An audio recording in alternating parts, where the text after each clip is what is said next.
Kita mulai. Bismillahirrahmanirrahim. Assalamualaikum warahmatullahi wabarakatuh. Waalaikumsalam. Waalaikumsalam warahmatullahi wabarakatuh. Salam sejahtera untuk kita semuanya. Selamat siang dan semoga kita dalam lindungannya dan tetap sehat selalu. Amin amin ya rabbal alamin. Amin. Perkenalkan, nama saya Emi Yunita Rahma Pratiwi yang diberi kepercayaan atau amanah oleh Fakultas Teknik untuk mengampu mata kuliah kewarganegaraan. Nah, ini nanti kita akan bertemu terkait dengan sekitar 16 kali pertemuan yang di sini nanti akan dikurangi, yaitu UTS dan UAS, dan akan menjadi 14 kali pertemuan kita nanti. Langsung saja, ini saya share screen terkait dengan materi-materi apa saja yang perlu kita diskusikan atau kita pelajari bersama.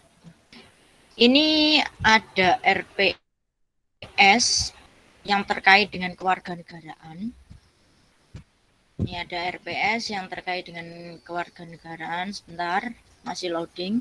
Nanti ada beberapa yang harus kita sepakati terkait dengan jalannya perkuliahan ini.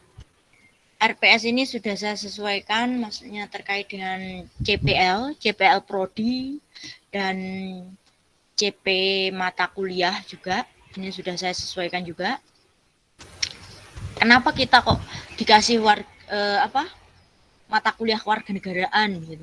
Karena untuk apa? Agar di dalam diri peserta didik atau di dalam diri mahasiswa, termasuk teman-teman semuanya, itu tumbuh pola pikir, pola sikap, dan pola tindak yang didasarkan pada apa? Kecintaan akan tanah air dan NKRI di sini. Karena kewarganegaraan ini ada sekitar 2 bobotnya itu 2 SKS di sini. Ini nanti ada 12 materi yang dimana beberapa materi nanti itu kita akan bahas atau diskusikan bersama-sama. Terus yang kedua juga ada pokok bahasannya, yaitu identitas nasional. Di mana identitas nanti ada macam-macam gitu. Coba sebutkan apa sih identitas nasional ini? Contohnya apa saja? Saya yakin teman-teman semuanya pasti tahu semuanya. Karena apa? Karena teman-teman semuanya itu saya yakin kok bisa. Apa? Identitas nasional itu apa? Apa saja itu? Coba. Yuk, monggo. Yuk, dinyalakan. Mas siapa? Budaya Mas Muhammad dulu, dan baru bahasa, nanti Bu. Mas gimana? Budaya, bahasa. Budaya, bahasa.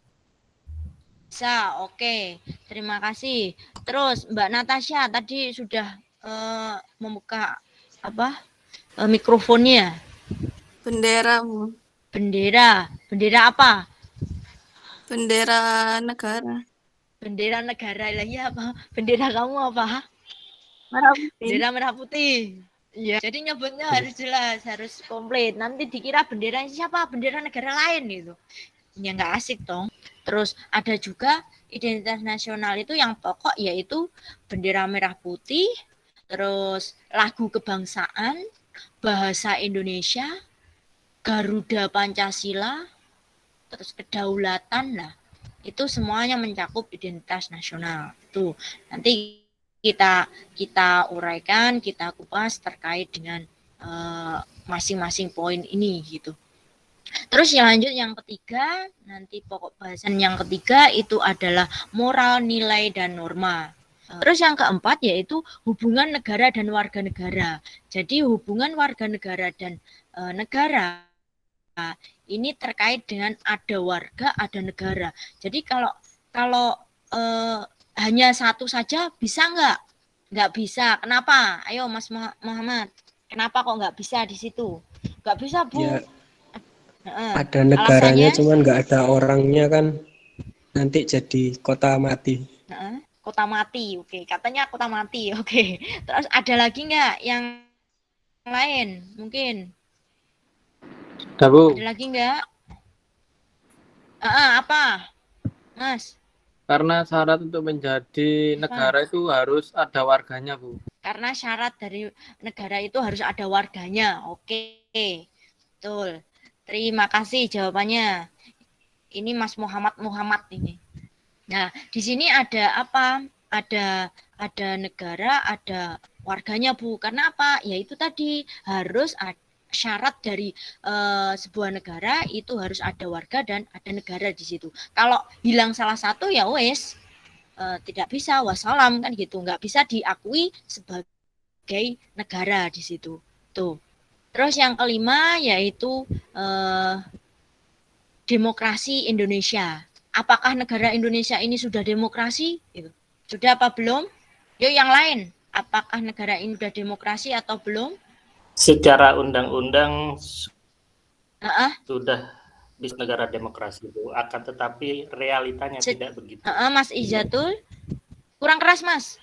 Secara undang-undang itu kita bisa disebut dengan negara demokrasi, Bu, tertulis gitu, Bu. Akan tetapi realitanya tidak begitu. Oke, good, bagus Mas Izatul. Terkait dengan demokrasi ini, Bu. Contohnya apa ya? Terkait dengan pemilihan, yaitu pemilihan apa ya? Kalian mengikuti organisasi di situ lah. Inilah cara atau penerapan dari demokrasi ini, dimulai dari terkecil dulu, nanti terbesar dan terbesar. Nantinya akan kalian akan terbiasa akan hal itu. Gitu. Tuh. Terus yang keenam yaitu negara hukum dan hak asasi manusia atau HAM. Jadi kenapa kok di kewarganegaraan ini ada HAM? Kita mempelajari hukum dan HAM. Nanti biar apa? Biar kita itu tahu hak apa saja yang harus kita laksanakan dan kewajiban apa saja yang harus kita jalankan atau hak apa yang perlu kita dapatkan di situ. Nah, otonomi yang ke-9 yaitu otoda, yaitu otonomi daerah, di mana otoda ini dipercayakan kepada daerahnya masing-masing. Jadi pusat mempercayakan ke daerahnya masing-masing untuk mengelola. Mengelola apa di sini? Mengelola terkait dengan keuangan, terkait dengan pengembangan dari daerah itu atau dari desa itu gitu.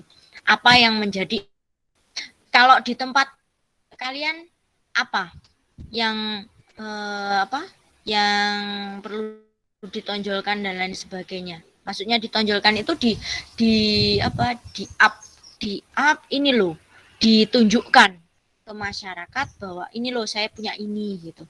Kami itu punya ini, daerah ini mempunyai mungkin batik gitu. Batik bunga atau batik cap kaki gitu. Loh, itu ada loh. Itu nanti akan menjadi ikon tersendiri gitu. Terkait dengan penilaian, yang dimana kriteria penilaian ini ada beberapa poin, yaitu terkait dengan tugas. Tugas ini saya beri bobot yaitu 30%. Gitu. Nanti silakan Bu, kita demokrasi aja gitu. Kita demokrasi aja terkait dengan kriteria penilaian ini gitu. Bu, saya minta ini, itu boleh gitu. Jadi kita belajar untuk berdemokrasi diawali dari dalam kelas kita agar nanti bisa terbiasa dan membawa ke lingkungan atau kehidupan sehari-hari teman-teman semuanya gitu. Ini kalau dari saya itu kriteria penilaiannya itu dengan bobot tugas itu dengan bobot 30%, terus USS-nya yaitu bobotnya 20%, yaitu menjadi 50. Kehadiran itu maksimal tidak hadir itu boleh 2 kali pertemuan, tapi dengan alasan yang logis gitu. Tapi UTS dan UAS itu wajib untuk mengikuti, wajib untuk mengerjakan dan hadir di sini. Terus aktivitas respon keaktifan itu juga akan saya lihat, juga partisipasinya juga akan saya lihat dengan bobot 20%. Terus UTS-nya nanti 30% di sini. Nah, itu menjadi sekitar 100% di situ. Untuk sesi pertama ini saya akhiri dan terima kasih teman-teman semuanya sudah masuk ke ruang virtual ini. Semoga bermanfaat untuk kita semuanya. Saya akhiri. Wassalamualaikum warahmatullahi wabarakatuh.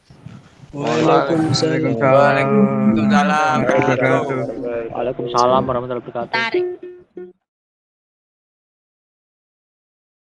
Selamat siang menjelang sore dan semoga kita selalu dalam lindungannya dan selalu diberi kesehatan. Amin amin ya robbal alamin. Kalau kenapa kalau nggak diberi kesehatan kita juga nggak akan bisa beraktivitas dan bercanda gurau di kelas virtual ini. Ya Bang enggak? Oke, itu. Nah ini nanti kita akan membahas terkait dengan hak asasi manusia atau HAM. Saya mau tanya sebelum lari ke HAM ini. Sebagai pelajar atau sebagai mahasiswa di situ. Nah, ini kalian itu apa sih kewajiban dan hak asasi kalian gitu? Kalau di organisasi itu tadi Bu, menjalankan tugas itu kewajibannya, membuat proyek kerja proker. Membuat proyek. Nah, terus apa lagi? Itu apa hak apa kewajiban? Kewajiban Bu. Kewajiban. Kalau haknya? Hak untuk memilih. Hak untuk memilih. Ya. Nah, di sini definisi atau pengertian HAM itu menurut beberapa ahli, itu menurut John Lodge, itu HAM itu adalah seperangkat hak. Hak yang melekat pada hakikat dan kepribadian manusia di situ. Karena apa? Karena sebagai makhluk Tuhan di situ. Yaitu itu anugerah, diberatkan anugerah yang wajib dihormati. Yang wajib dihormati, dijunjung tinggi dan dilindungi oleh negara hukum gitu. Nah, di sini juga pemerintah dan setiap orang demi menghormati serta memberikan perlindungan harkat dan martabat manusia. Itu juga ada di pasal 1 ayat 1 Undang-Undang nomor 39 tahun 1999. Tentang apa di situ?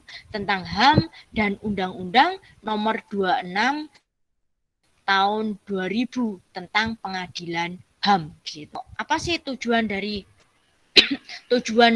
kita belajar tentang HAM, kita diskusi tentang HAM ini gitu. Nah, tujuannya untuk apa? Siapa yang tahu? Silahkan jawab. Ada yang tahu nggak? Apa sih tujuan dari kita belajar HAM ini gitu? Tujuannya agar kita bisa menghargai sesama manusia, Bu. Betul Mas Muhammad. Yaitu agar apa? Dengan tujuan kita bisa saling menghormati, saling menghargai di situ. Hak asasi manusia, setiap hak asasi manusia. Ibaratnya kalau kamu tidak mau disenggol ya jangan nyenggol dulu gitu. Nah, itulah itu. Karena apa? HAM itu dilindungi oleh negara hukum. Gitu. Itu tujuan dari kita belajar tentang HAM agar kalian juga tahu, oh hak saya ini hak saya sebagai mahasiswa ini, hak saya sebagai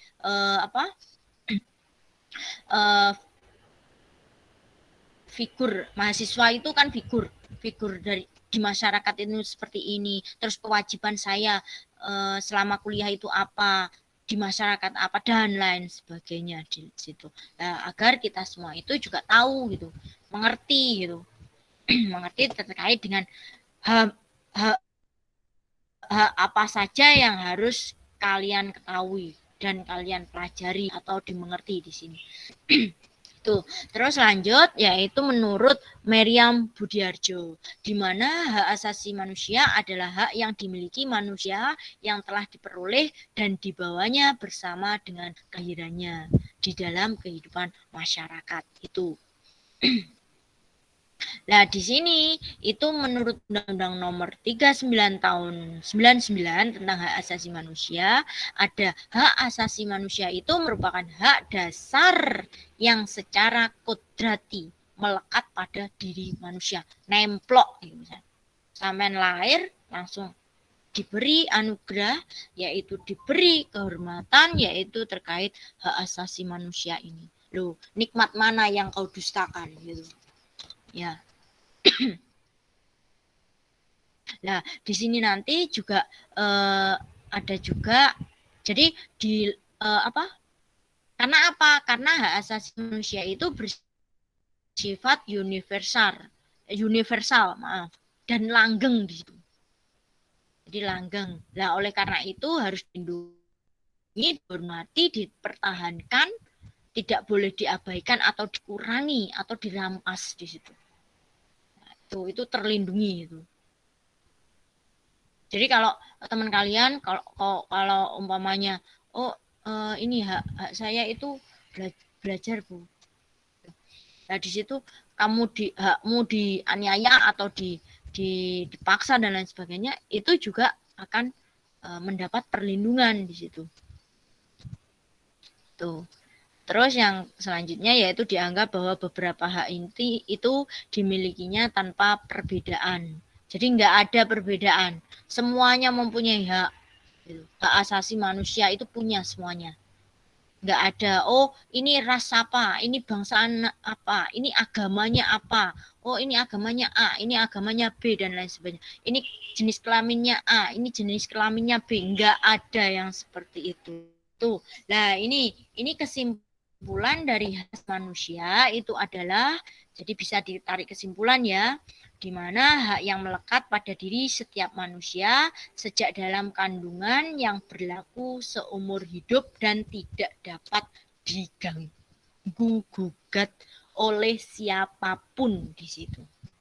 Nah ini karena ini kesiapan kesimpulannya gitu. Jadi hak asasi manusia ini hak yang melekat pada diri setiap manusia sejak dalam kandungan yang berlaku seumur hidup dan tidak dapat diganggu gugat oleh siapapun.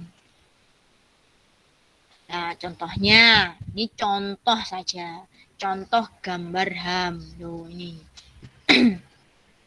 ini berlumur berlumuran tanah gitu. Nah ini juga melanggar biaya gitu, juga melanggar.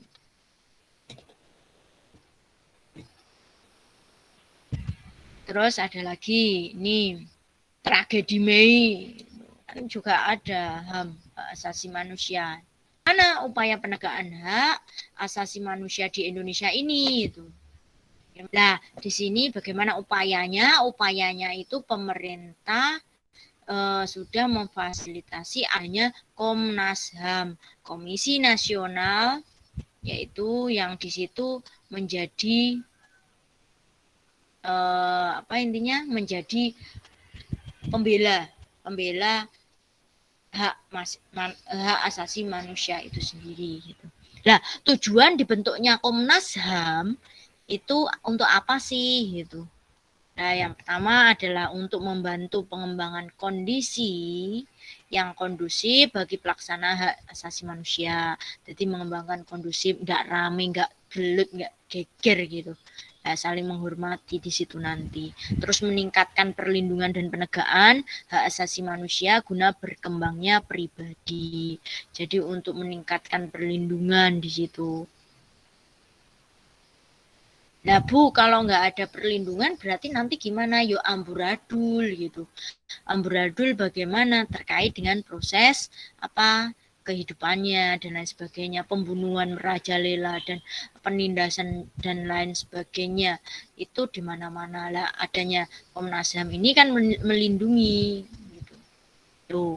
Terus yang ketiga yaitu manusia Indonesia seutuhnya dan kemampuan berpartisipasi dalam berbagai bidang kehidupan. Jadi tujuannya itu agar setiap manusia di Indonesia ini bisa seutuhnya, sekemampuannya untuk berpartisipasi, untuk ikut andil di dalam berbagai bidang, entah itu bidang ekonomi, entah itu bidang pendidikan, entah itu bidang hukum dan lain sebagainya itu. Karena apa? Kalian sebagai mahasiswa di sini.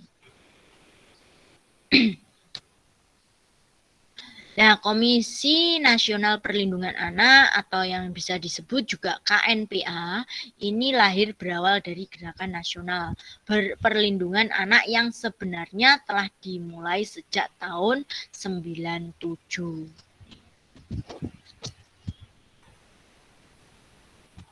Loh Bu, apakah ada Komisi Nasional Anti Kekerasan Terhadap Perempuan gitu? Ada. Di situ pasal berapa untuk Komisi Nasional Anti Kekerasan Terhadap Perempuan ini? Di pasal berapakah? Nah, Komisi Nasional Anti Kekerasan Terhadap Perempuan itu dibentuk berdasarkan Kepres nomor berapa? Nomor 181 tahun 98. Tuh. Nah, didasarkan pada pertimbangan apa pembentukan Komisi Nasional ini? Gitu. Diupayakan untuk mencegah terjadinya dan menghapus segala bentuk kekerasan terhadap perempuan. Nah, Komisi Nasional ini juga bersifat independen dan bertujuan apa? Menyebarluaskan pemahaman tentang bentuk kekerasan terhadap perempuan. Terus yang kedua, pengembangan kondisi yang kondusif bagi penghapusan bentuk kekerasan terhadap perempuan juga. 3, meningkatkan upaya pencegahan dan penanggulangan di situ. Biar tidak terjadi kekerasan di situ dan lain sebagainya. Nah, ini yang dinamakan Komisi Nasional Anti Kekerasan Terhadap Perempuan yang ditulis atau dituangkan ke dalam peraturan yaitu berdasarkan Kepres nomor 181 tahun 98 gitu. Nah, ada juga penggolongan pelanggaran hak asasi manusia. Jadi ada penggolongan di sini terkait dengan hak-hak manusia, hak asasi manusia. Nah, penggolongannya apa saja di sini gitu. Penggolongannya itu terkait yang pertama pembunuhan besar-besaran, genosid. Terus rasialisme resmi, terus terorisme, resmi berskala besar. Lah, itu juga apa? Itu juga termasuk penggolongan pelanggaran HAM. Jadi, kalau penggolongan pelanggaran HAM itu juga membunuh besar-besaran itu, nemen. Terus realismenya resmi, teroris. Itu juga termasuk dengan pelanggaran HAM di situ. Karena apa? Sudah membunuh orang-orang banyak di sekitarnya dengan tidak ada rasa berdosa sedikit pun gitu. Terus ada lagi juga pemerintah totaliter di situ. Totaliter dalam arti totalitas dalam militernya gitu. Beneran pemerintah itu gitu.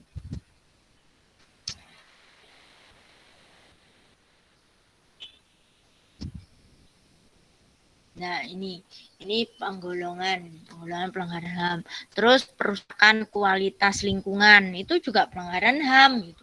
Terus kejahatan-kejahatan perang dan lain sebagainya itu sudah ini lingkup besar kalau ini. Terus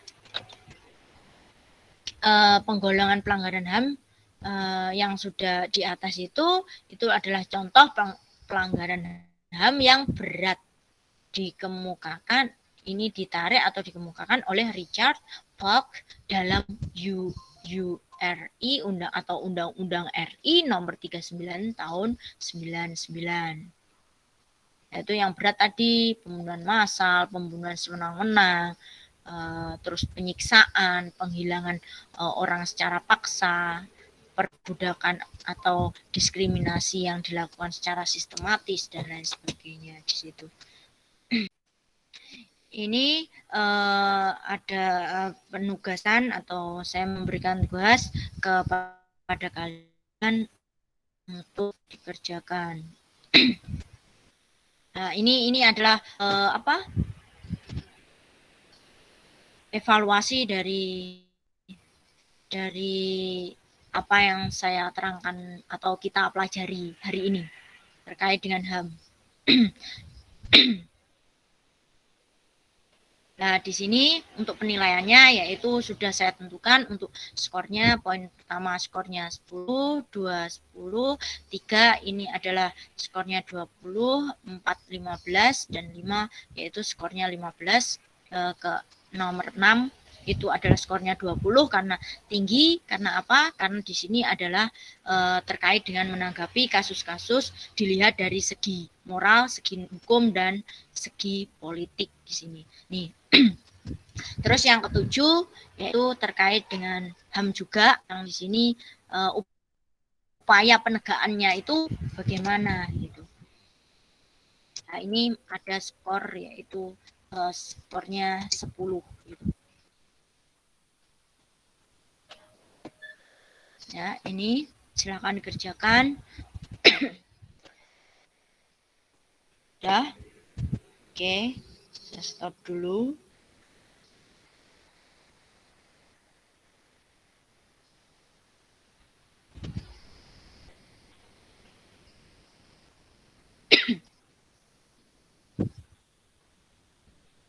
Nah, oke. Ini terkait dengan daftar hadir kalian. Dan ini nilai dari tugas kalian tadi. Keaktifan kalian juga. Saya lihat dari situ. Nah, ini.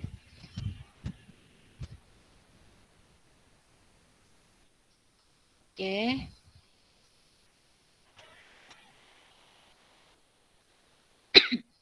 Jadi memang yang aktif, ya aktif di situ.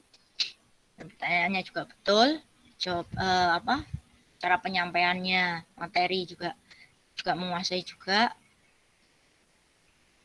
HAM kita dilanggar dan diinjak-injak oleh orang lain. Jadi dalam menjaga HAM kita itu harus mampu menyelaraskan dan mengimbangi antara HAM kita dengan orang lain.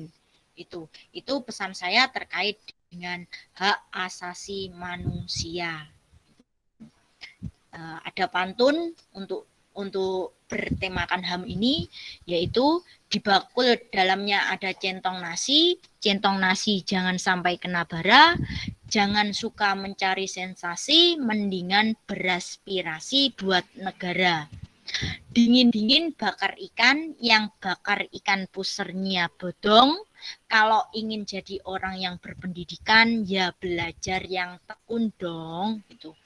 Terus makan bakpia di Malaysia, makannya dicampur ikan, yang namanya hak manusia ya harus ditegakkan.